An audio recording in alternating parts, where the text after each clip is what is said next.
वासुदेव बलवंत फड़के का नाम पड़ा था, कहा था कि वो पहले थे जिन्होंने एक ये आइडिया दिया कि पाइनियर थे कि ब्रिटिशर्स को बाहर निकालना है हम लोग को अपने देश।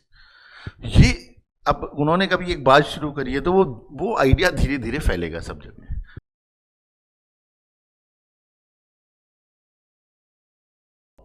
ये फर्स्ट फेज है और इसमें हम लोग कई सारे छोटे बड़े ऑर्गेनाइजेशन देखते हैं, कुछ इक्का दुक्का एक्टिविटीज भी देखते हैं।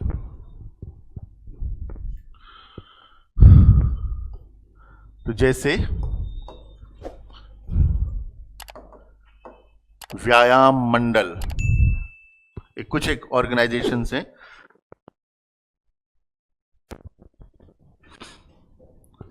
एटीन 96-97 में व्यायाम मंडल नाम से एक संगठन बनाया था चापेकर ब्रदर्स।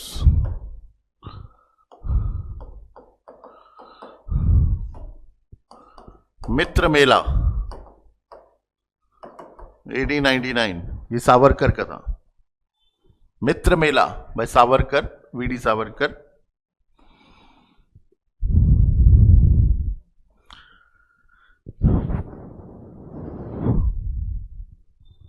देन अनुशीलन समिति,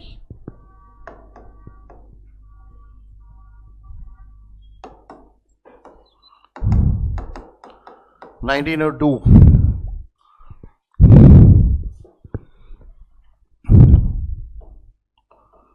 बरीन्द्र घोष,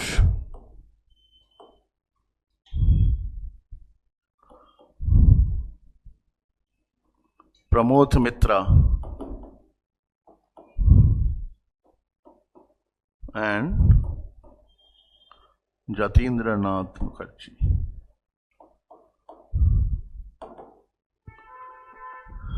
ठीक है, मित्र मेला सावरकर, वो आगे चल के जो अभिनव भारत बनने वाला है ना, वो उसकी फाउंडेशन है।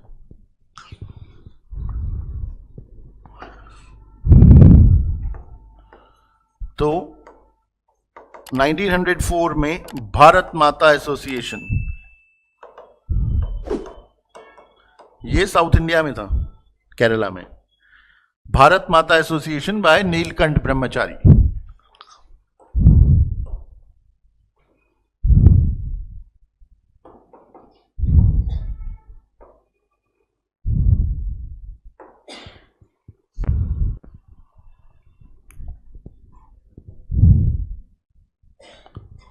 अनुशीलन Samiti of Dhaka,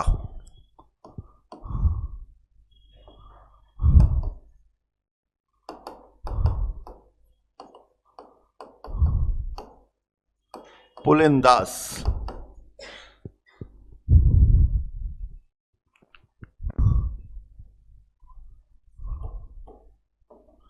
Abhinav Bharat Savarkar 1907, VD Savarkar 1907 में अभिनव भारत। वो यही है दरअसल, वो यही है। वो मित्र मेला जो था वो उनके दोस्तों ने सबने मिलकर के ग्रुप बना लिया, उसके बाद इसी को आगे चल करके डेवलप किया। तो वो अलग अलग फेजेस में नाम लिख देते हैं लोग एक जगह पर। अभिनव भारत,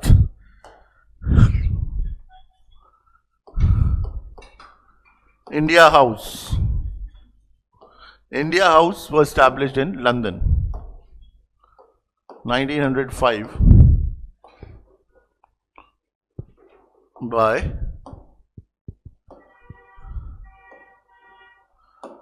श्यामाजी कृष्ण वर्मा।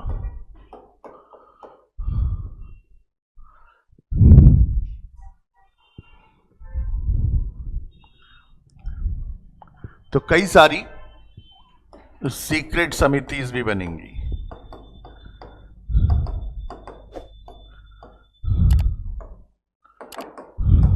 बंगाल में कई सारी सीक्रेट समितिज बनेंगी जिसमें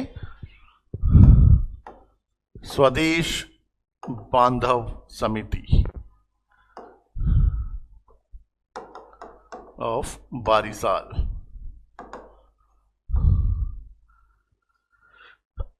ये सबसे बड़ी थी। अश्विनी कुमार दत्ता थे, उन्होंने बनाई थी। बारिसाल अब बंगाल में, बांग्लादेश में।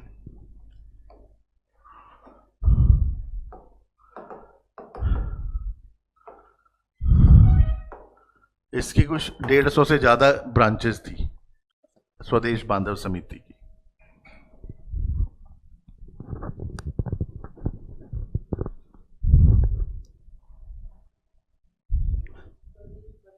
बांधव समिति of Barisal was, yes, there was several secret samitis, and among those secret samitis, this Swadesh Bandhav Samiti of Barisal by Ashwini Kumar Datta, it was the largest one. उसकी करीब 159 या 169 ऐसे कुछ ब्रांचेस थी।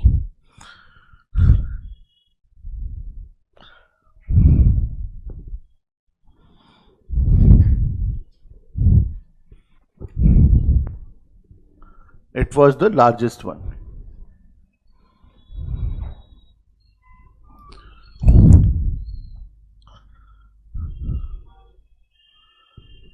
तो रेवोल्यूशनरी ऑर्गेनाइजेशन जो हैं वो धीरे धीरे डेवलप हो रहे थे, वैसे ही रेवोल्यूशनरी एक्टिविटीज भी बढ़ रही थी इंडिया में। ये दरअसल ये सारी चीजें शो कर रही हैं कि कैसे एक्सट्रीमिज्म का राइज हो रहा है। ठीक है, ये रेवोल्यूशनरी एक्टिविटीज पहले नहीं थी।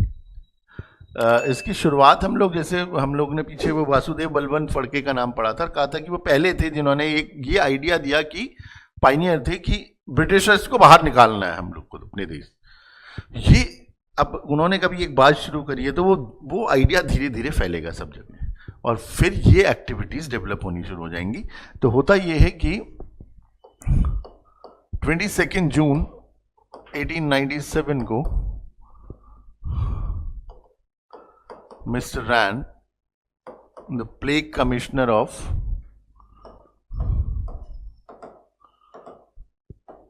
Pune,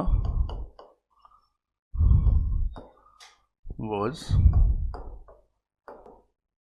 चापेकर, बालकृष्ण चापेकर। पूना में प्लेग आ गया था, तो अब ना कोई प्रोटेक्शन है, इंडियंस को जबरदस्ती वहां भेज रहे हैं, लोगों के साथ जबरदस्ती कर रहे हैं। तो ऐसे मिस्टर रैंड को गोली मारने का प्लान बनाया, और उसमें लेफ्टिनेंट आयरिस जो थे, he was shot accidentally in that gun fire. तो चापेकर ब्रदर्स पकड़े जाएंगे, उनको हैंग कर देंगे आगे चल करके। सिमिलरली रेवोल्यूशनरीज को ये भी पता चलता है कि बिहार में मुजफ्फरपुर में एक बड़े खतरनाक से जज हैं जो हर छोटी मोटी कोई क्राइम होता है उसके लिए भी बड़ी बड़ी सजाएं, लंबी लंबी 10-10, 20-20 साल की जेल दे रहे हैं। या काला पानी होता था पहले उधर अंडमान निकोबार भेजना, वो हर बात में छोटे बच्चे बड़ों को किसी को भी देख नहीं रहे, तो ऐसा है उनको भी सजा देनी है। तो 30 अप्रैल 1908 an attempt was made on the life of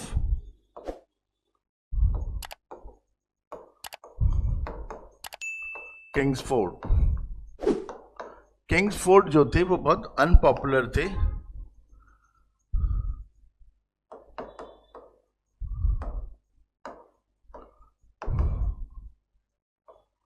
Muzaffarpur के बिहार में।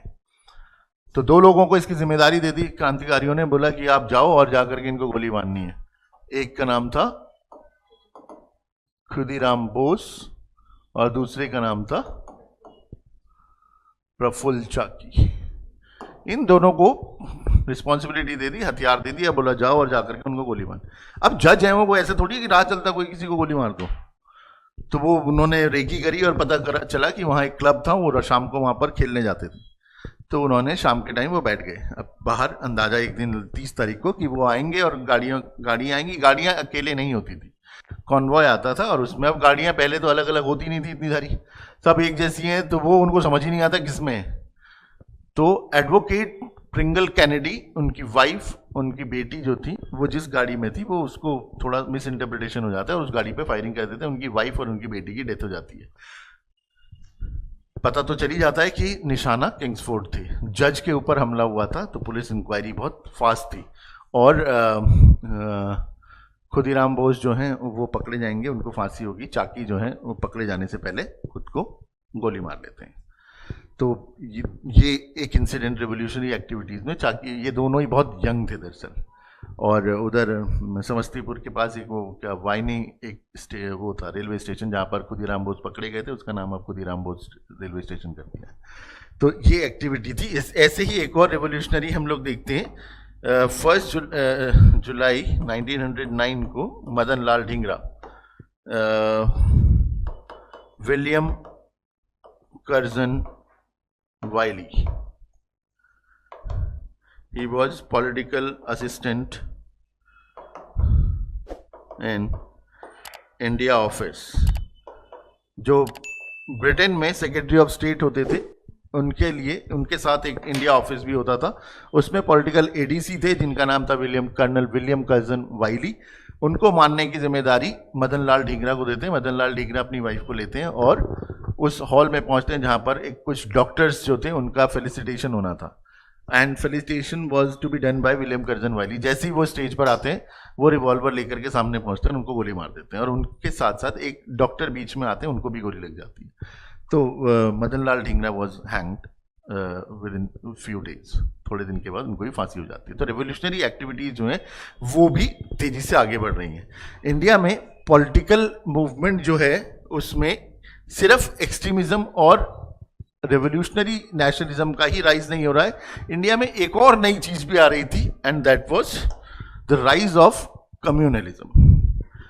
सांप्रदायिकता का जो उभार है, उसको जो राइज हो रहा है, वो भी यही 20वीं सेंचुरी की शुरुआत में हो रहा है। इससे पहले हम लोग सर सैयद अहमद खान को पढ़ चुके हैं। सर सैयद अहमद खान जो थे वो अपने लिए, जब वो इंग्लैंड लंदन से वापस आते हैं, तो वो अब स्पेशल राइट्स की बात कर रहे हैं कि हम मुस्लिम्स जो है वो माइनॉरिटी में है, इसलिए हमें कुछ स्पेशल राइट्स मिलने चाहिए।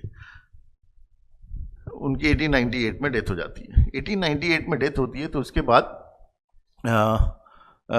आगा खां, वो जो मुसलमानों में एक बड़ा सेक्शन था खोजा मुस्लिम्स, उनके स्पिरिचुअल गुरु थे, वो आगा खां अब लीडरशिप अपने हाथ में लेते हैं और अक्टूबर 1906 में वो शिमला में जाकर के गवर्नर जनरल से मिलते हैं, वाइसराय जो थे। इसको कहते हैं शिमला डेपुटेशन। वो कहते हैं कि आप हमारे को वो चाहिए, सेपरेट इलेक्टोरेट का राइट चाहिए। तो अंग्रेज क्यों देंगे आपको सेपरेट इलेक्टोरेट? ठीक है, अंग्रेजों को अंग्रेज यूं तो देने वाले नहीं थे कोई भी चीज, वो उनके वेलफेयर के, मुसलमानों के लिए थोड़ी आए थे यहाँ पर इंडिया में, उनका कल्याण करने के लिए। तो उन्होंने कहा भाई आप हमारे लिए कुछ, आप खुद कुछ करो तो हम कुछ करेंगे। दरअसल अंग्रेजों की पॉलिसी थी डिवाइड एंड रूल की। उन्होंने कहा पहले आप कुछ करो तो हम भी कुछ कर पाएंगे। तो उन्होंने पढ़ाया और दिसंबर के महीने में 1906 में इंडिया में मुस्लिम लीग, ऑल इंडिया मुस्लिम लीग बन जाएगी।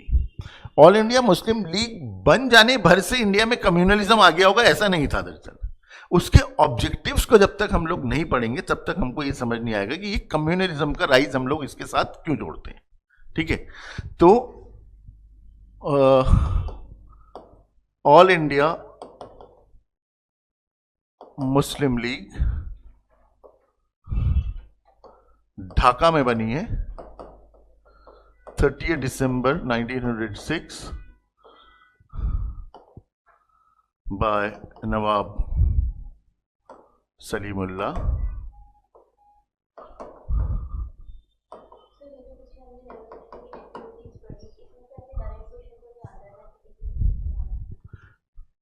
मतलब अगर कभी पूछ, इसलिए क्योंकि गिनती की है वो उस समय पर, ऐसी गिनती की है इसलिए गिनती की पड़ी है। जैसे अब हमें मालूम होना चाहिए कि मदन लाल ढींगरा कौन है, हमें मालूम होना चाहिए कि प्रफुल्ल चाकियर वो कौन है। थोड़ा ऐसा कहीं स्टेटमेंट लिखा हुआ हो उसमें पूछे कि which of the following is correct और इनकरेक्ट, तो अब हमें पता ही नहीं है अगर, तो हम आंसर नहीं कर पाएंगे उसमें। ठीक है, क्योंकि वो डायरेक्टली ऐसा क्वेश्चन कम पूछते हैं कि किसने किसको मारा है। लेकिन क्या होता है कि कई बार हमें वो होता है कि pick the incorrect one out और आपका आंसर आ जाएगा, लेकिन उसके लिए हमें एलिमिनेशन की स्ट्रेटेजी तो बनानी पड़ेगी, इसलिए इंफॉर्मेशन ज़्यादा चाहिए। ऑब्जेक्टिव टाइप में यही मुश्किल है कि आपको बहुत सारी चीज़ें पढ़नी पड़ती, तो वो जो जहाँ एलिमिनेशन से आपका क्वेश्चन सॉल्व होता होगा उसके लिए आपको मालूम करना पड़ता है, डायरेक्टली पूछते कम ही है। नवाब सलीमुल्लाह, आगा खां थर्ड, नवाब मोहसिन अल मुल्क, ऐसे लोगों ने मिलकर के ये Shimla all India Muslim league बना दी। ठीक है, इससे पहले अक्टूबर 1905 में शिमला डेपुटेशन, ये याद में रखनी है चीजें ना, दरअसल है क्या चीज ये।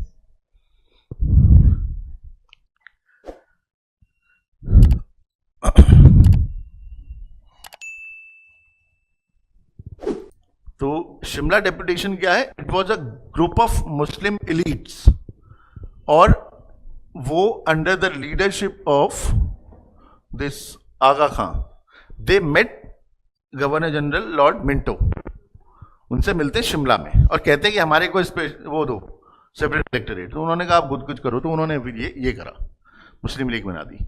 मुस्लिम लीग बना दी तो उसका ऑब्जेक्टिव था to protect political and other rights of Indian Muslims. तो वो बनाई मुसलमानों की लीग है, मुस्लिम लीग है, उसका नाम ही मुस्लिम लीग है, तो वो उसका काम भी तो यही होगा, इसमें कहीं कोई गलत नहीं था, कम्युनल नहीं थी ये लाइन। दूसरा था to promote feeling of loyalty towards British rule. तो वो हमारे जो रूल कर रहा है उसी के लिए तो लॉयल होंगे, ये भी कम्युनल नहीं था कहीं से कुछ। और आगे हम लोग जब वो पढ़ते हैं ऑल इंडिया हिंदू महासभा बनेगी, उसका भी ऑब्जेक्टिव यही था,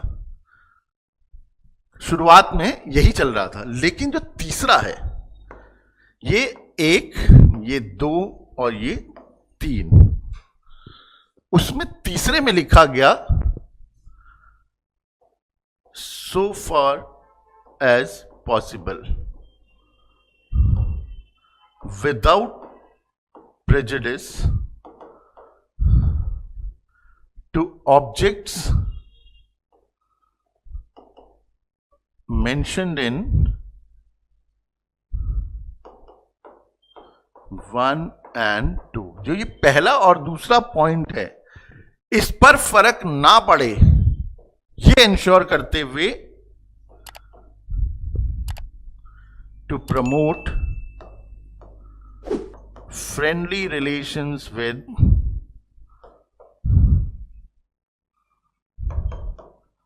other sections of the society।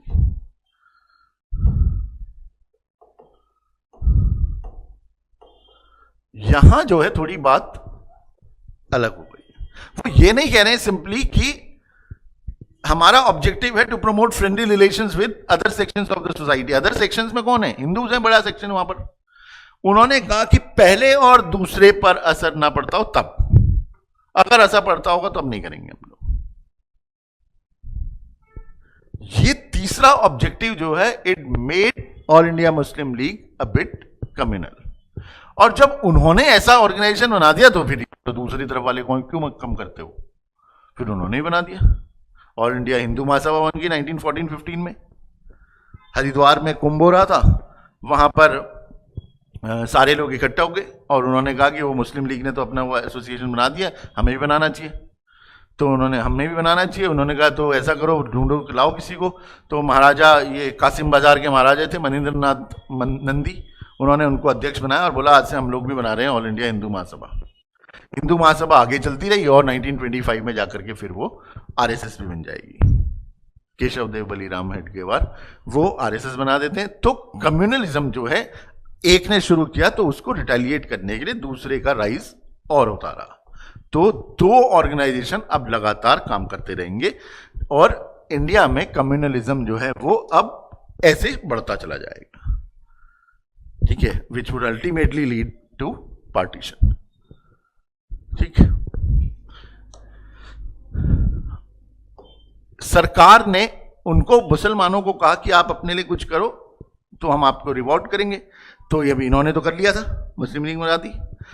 अब सरकार की पॉलिसी सिर्फ हिंदू और मुस्लिम को डिवाइड करना नहीं थी, उनको यह भी देखना था कि पॉलिटिकली भी हमारे लोग डिवाइडेड ही रहे।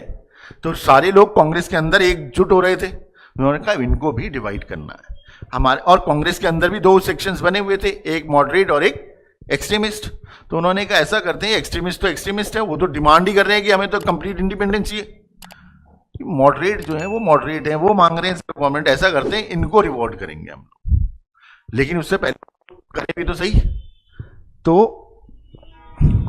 1907 में कांग्रेस का सेशन हो रहा है सूरत में, ठीक है। होता क्या है कि 1906 में हम लोग कल लास्ट क्लास में ही पढ़ा था, कलकत्ता में सेशन होता है 1906 में। 1906 में जब कलकत्ता सेशन होता है उसमें 4 रेजोल्यूशंस पास करे जाते हैं। 4 रेजोल्यूशंस का मतलब है रेजोल्यूशन ऑन स्वदेशी, resolution on national education, resolution on boycott and resolution on Swaraj, ठीक है। 4 1906 कलकत्ता में। दरअसल सब लोग जिसने पढ़ा होगा वो सबको पता होगा, सूरत जो है वो जाना जाता है Surat session for the split in Congress. Congress में स्प्लिट होनी है, तो स्प्लिट सूरत में क्यों हो रही है, सूरत से पहले क्यों नहीं हो गई वो? तो कलकत्ता में ही स्प्लिट हो जाती है। वहां जब वो जो एक्सट्रीमिस्ट थे वो कह रहे थे हमें स्वराज चाहिए भाई, कंप्लीट इंडिपेंडेंस, तो मॉडरेट्स ने कहा कि हम करा देंगे इस स्वराज पे रिजोल्यूशन पास कर रहे हैं, आप चिंता मत करो। लेकिन उनको पता था कि अगर कोई एक्सट्रीमिस्ट लीडर बन गया, दरअसल एक्सट्रीमिस्टों ने 1906 में कहा कि लाला लाजपत राय को बनाओ, बाल गंगाधर तिलक को बनाओ, किसी को बनाओ अध्यक्ष, तो उन्होंने कहा अगर ये बन गए तो ये तो स्वराज में लिख देंगे कि वी वांट कंप्लीट इंडिपेंडेंस। और मॉडरेट्स का स्वराज हम लोग पीछे लिख चुके हैं self government with in the British rule. तो उन्होंने कहा अगर ये बनेंगे तो ये तो कुछ भी कर सकते हैं, इसलिए इनका अध्यक्ष नहीं बनने देना हमें कोई भी। तो प्रेसिडेंट के लिए 1906 में उन्होंने दादा भाई नौरोजी का नाम आगे बढ़ा दिया। अब Dadabhai Naoroji was the grand old man of India, वो इतने सीनियर आदमी हो, तो अंग्रेज वहां ब्रिटिश पार्लियामेंट में मेंबर, तो उनको कौन मना करता, तो उनके आगे सब लोग चुप हो गए। लेकिन जब रिजोल्यूशन पास हुआ स्वराज वाला, तो उसमें लिखा हुआ था कि Swaraj means obtaining the self govern British colonies. 1906 का रिजोल्यूशन है कांग्रेस का, उसमें लिखा है कि we want swaraj, attainment of swaraj, but swaraj means obtaining the self govern British colonies. अब एक्सट्रीमिस्टों को लगा कि तो आपने तो हमको बोला हम स्वराज मांग रहे हैं, ये तो आप स्वराज है कोई है, स्वराज का मतलब अपना राज, और अपना राज में आप कह रहे हो कि अंग्रेज गवर्न करेंगे, ये कैसा अपना राज है? तो वहां लड़ाई होनी तो थी 1906 में, लेकिन दादा भाई नौरोजी के नाम पर सब लोग चुप हो गए। अब अगले साल 1907 में जो सेशन था दैट वाज प्रपोज्ड इन नागपुर। नागपुर जो था वो सेंट्रल प्रोविंसेस में आता था, तो और कांग्रेस का कॉन्स्टिट्यूशन कहता था कि जो भी अध्यक्ष होगा वो अपने प्रोविंस से नहीं हो सकता है। तो सेंट्रल प्रोविंस में था और वो भी नहीं थे। तिलक के लिए उन्होंने लोग जोर लगा दिया, उन्होंने कहा ऐसा तिलक को बनाएंगे अब हम अध्यक्ष, और फिर देखेंगे कि स्वराज का कैसा हम लोग रिजोल्यूशन पास करते हैं। तो ऐसा कहते हैं कि एट द 11th आवर ये जो वेन्यू है was shifted from Nagpur to Surat. Surat जो था वो आ गया बॉम्बे में, and Tilak belong to Bombay. Tilak Bombay गए थे, तो तिलक का नाम तो ऑटोमेटिकली खत्म हो गया कि अब वो अध्यक्ष नहीं बन सकते। अब जब अध्यक्ष नहीं बन सकते तो फिर कौन बनेगा? तो उन्होंने कहा कि ऐसा करो लाला लाजपत राय को बनाएंगे हम लोग अध्यक्ष। मॉडरेट्स जो थे वो बहुत चालाक थे, उनको पता था कि अगर इनको बना दिया तो ये रिजोल्यूशन बदल देंगे, इसलिए अब की बार उन्होंने एक अननोन से लीडर थे जिनका नाम था रास बिहारी घोष, वो बंगाल के मॉडरेट लीडर थे, उनको अध्यक्ष बना दिया against the wishes of extremist who wanted Lala Lajpat Rai for the post. तो इस सेशन में रास बिहारी घोष जो हैं वो अध्यक्ष बन गए हैं, अलग अलग, ठीक है। ये मॉडरेट लीडर है, बोस जो है वो रिवॉल्यूशनरी थे। अब यहां पर जब इससे पहले बात हो रही है कि मॉडरेट्स ने बोला कि जो ये नेशनल मूवमेंट चल रहा है हमारा एंटी पार्टीशन मूवमेंट, वो बंगाल का पार्टीशन हुआ है इसलिए बंगाल में चलाएंगे हम लोग, ठीक है।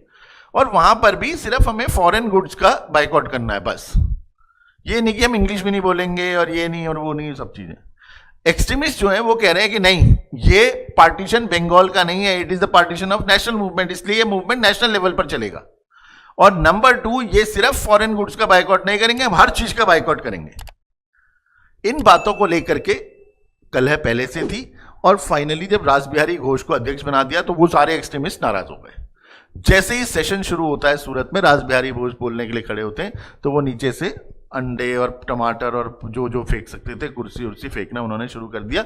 सूरत सेशन जो है इट एंडेड इन पेंडेमोनियम, वहां हंगामा हो जाता है और हंगामे में ही सेशन को एंड कर देते हैं। 2-3 दिन के बाद कांग्रेस की मीटिंग होती है और जो एक्सट्रीमिस्ट हैं उनको कांग्रेस से बाहर निकाल देते हैं। ठीक है, तो एक्सट्रीमिस्ट जो हैं वर एक्सपेल्ड। कांग्रेस में क्या हो गया था? Congress split was completed in Surat. Surat में स्प्लिट हो गई 1907 में। ठीक है, कांग्रेस के लिए कितना मुश्किल का समय है कि जो एक तो अब 20 साल से मॉडरेट्स का रूल तो था ही, ठीक है, 1885 से 1905 तक। उसके बाद अब धीरे धीरे वो जो सीनियर लीडर्स होंगे, जो बुजुर्ग होंगे, उनकी डेथ भी हो रही होगी, कुछ लोग की डेथ हो रही है। जो एक्सट्रीमिस्ट लोग हैं वो तो कैपेबल थे इस लड़ाई को लड़ने के अंग्रेजों के, लेकिन उनको अब बाहर निकाल दिया है। अब वहां पर कोई बड़ा लीडर रह नहीं गया है फिरोज शाह मेहता और गोपाल कृष्ण गोखले के अलावा। ठीक है, बाकी सारे जो एक्सट्रीमिस्ट लीडर थे वो सब बाहर निकाल दिए। सूरत में स्प्लिट हो गई सरकार। कांग्रेस में स्प्लिट मतलब मॉडरेट्स को रिवॉर्ड करेगी, दूसरा हिंदू और मुस्लिम्स में से मुस्लिम्स को रिवॉर्ड देगी। वो रिवॉर्ड कैसे मिलेगा? तो 1909 में इंडियन काउंसिल्स एक्ट और द मॉर्ले मिंटो रिफॉर्म्स, जिससे क्या आया? सेपरेट इलेक्टोरेट्स फॉर मुसलमानों को सेपरेट इलेक्टोरेट का राइट दे दिया। सेपरेट इलेक्टोरेट का राइट समझेंगे तो उसका मतलब होता है कि जहां पर जो सीट मुसलमानों के लिए रिजर्व हो जाएगी वहां पर सिर्फ और सिर्फ मुसलमान ही चुनाव लड़ सकते हैं, वहां पर वोट भी वही करेंगे। नॉर्मली रिजर्वेशन में यह होता है कि कोई seat is reserve for SC तो वहां पर सिर्फ एससी कैंडिडेट चुनाव लड़ेगा, वोट तो सारे करेंगे। लेकिन अगर वोटिंग का राइट भी हटा दिया जाए बाकियों से, सिर्फ कहें कि हम विमेन को ही देंगे या एससी को ही देंगे या एसटी को देंगे या मुसलमानों को देंगे, तो separate electorate leads to isolation of a section from the society. सिर्फ वही लोग वोट करेंगे मुसलमान, तो बाकी लोग क्या करेंगे? और बाकी लोगों का वोटिंग राइट खत्म हो गया, मतलब पॉलिटिकल राइट खत्म हो गया। पॉलिटिकल राइट ही खत्म हो गया तो हम सिटीजन ही किस बात के रहे? A citizen is one who enjoys all political as well as civil rights in the society. अगर आपके पास सारे पॉलिटिकल राइट और सारे सिविल राइट्स हैं तो आप सिटीजन हो। अगर आपके पास एक भी राइट कम है तो आप सिटीजन नहीं रह जाओगे। तो इस हिसाब से तो मुसलमानों को सेपरेट इलेक्टोरेट का राइट दे दिया था। Congress strongly opposed it.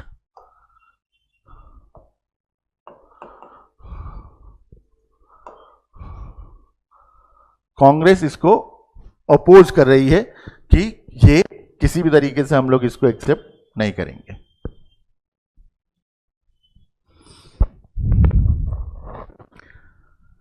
मतलब इतनी मुश्किलें थी कि कांग्रेस में स्प्लिट हो गई है। ठीक है, इधर मुसलमान लोग मुस्लिम लीग बना करके कम्युनलिज्म का राइज कर रहे हैं, तो इधर मॉडले मिंटो रिफॉर्म्स आ गए।